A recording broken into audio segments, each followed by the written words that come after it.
Hey everyone, TJ here, going solo on a Saturday morning. I'd like to welcome all our new subscribers. Thanks to everyone for your support of our grassroots channel here. 99% of the time, we talk politics on this channel.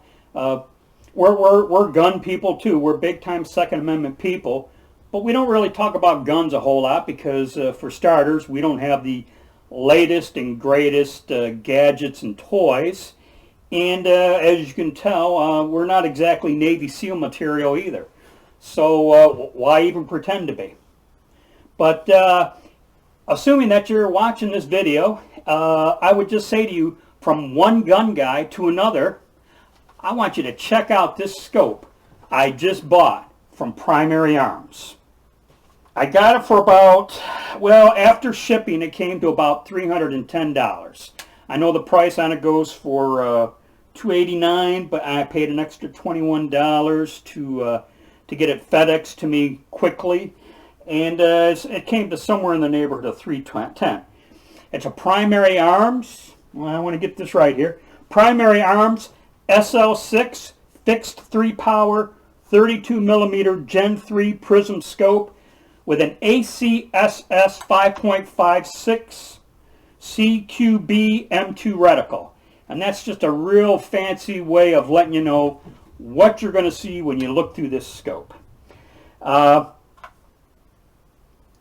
Primary Arms fixed 3-power, and it's got came with the flip-ups lens covers. Also, it's got this adjusts to kind of your eyes. And in other words, with wearing glasses, I can adjust it for my clarity. But if something happens and I lose these glasses, I can readjust clarity without my glasses, where I could still shoot it if I had to without my glasses.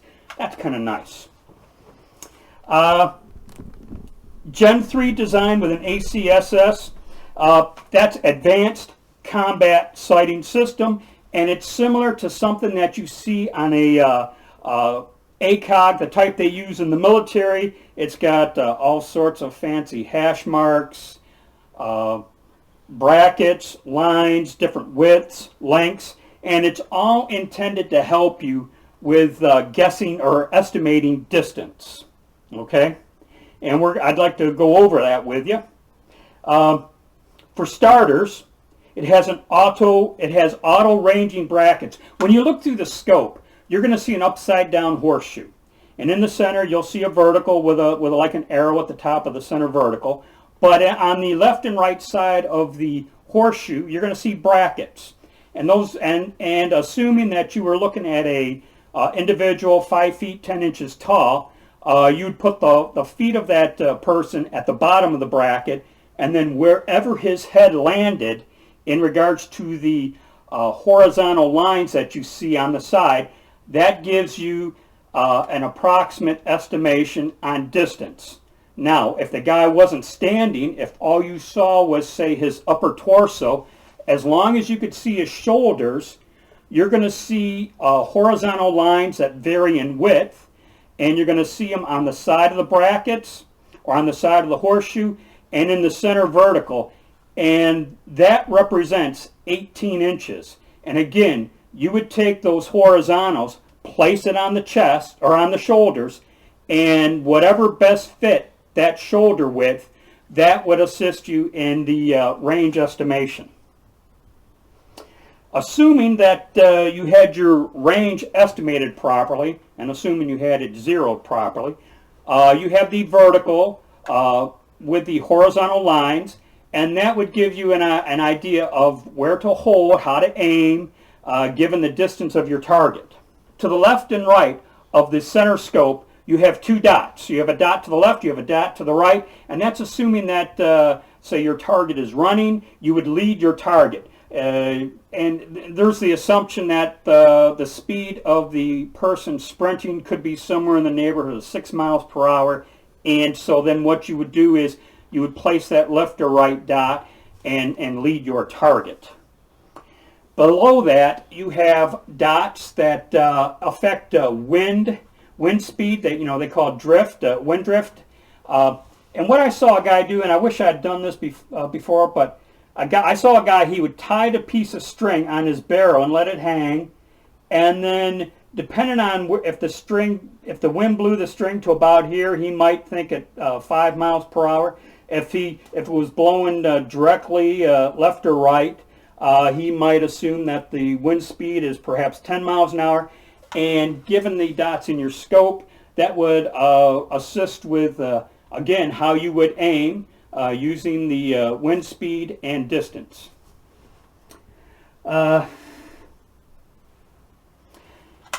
Main thing is always make sure you have your scope zeroed. There's some very interesting videos on YouTube. I saw one where a guy was advocating a 36-yard zero. He felt that was the happy medium for barrel length and different types of ammunition given the trajectory above and below the line of sight. Part of the reason why I ended up getting this scope was I'd say maybe a month ago I went to Cabela's, and as soon as I walked in the front door of Cabela's, they had a little station set up, and the guy says to me, what are you here for? And that caught me a little off guard, and I said to the guy, I said, well, I thought maybe I'd look at your scopes. I said, if you have any. And he goes, oh, well, you'll have to be put on a waiting list. And, you know, the way he said it, and I was caught so off guard at being stopped at the front that I almost wanted to ask the guy, what, I got to be on a waiting list just to look at scopes? But I felt like I felt like I was just so interrogated 20 feet inside the main entrance. I turned around and walked out. I wasn't very happy as to what happened. And, you know, I went home, I thought about it, I stewed on it, and I said, screw it. I'm going to go to Primary Arms and get this scope. I've been reading and watching some videos, and most everything I've seen and read was positive. You know, this scope is intended for buyers like me of moderate income, you know, and given my average shooting abilities, it's not worth $1,000 for me to put something onto this rifle, and the 300 price mark was ideal for my situation. If interested, if you go to Primary Arms, and I got to tell you, sometimes it's in stock, sometimes it's pre-order, and I saw it jump back and forth a couple times. In stock, pre-order, in stock, pre-order. And I just tell you that because if you go to Primary Arms, I can't guarantee what you'll see on the site the day you go to visit it. These things seem to be selling really, really well. They have a lifetime warranty, and you get 2 manuals. And one manual is dedicated to the whole reticle pattern that I tried to explain, and it kind of walks you through how to use the reticle pattern when you go to aim. And then you have an actual scope manual, which kind of gives the breakdown. You got your battery compartment, your windage and elevation, and you got like a little Picatinny rail up on top. I like it. So far so good for me.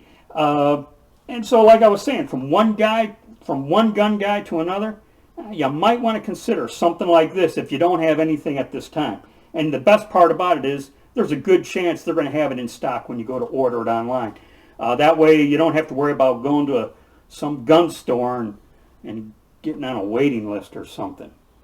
So that's it. That's going to be it for any upgrades I make to this particular AR. Stay safe, watch your 6, and don't tread on me.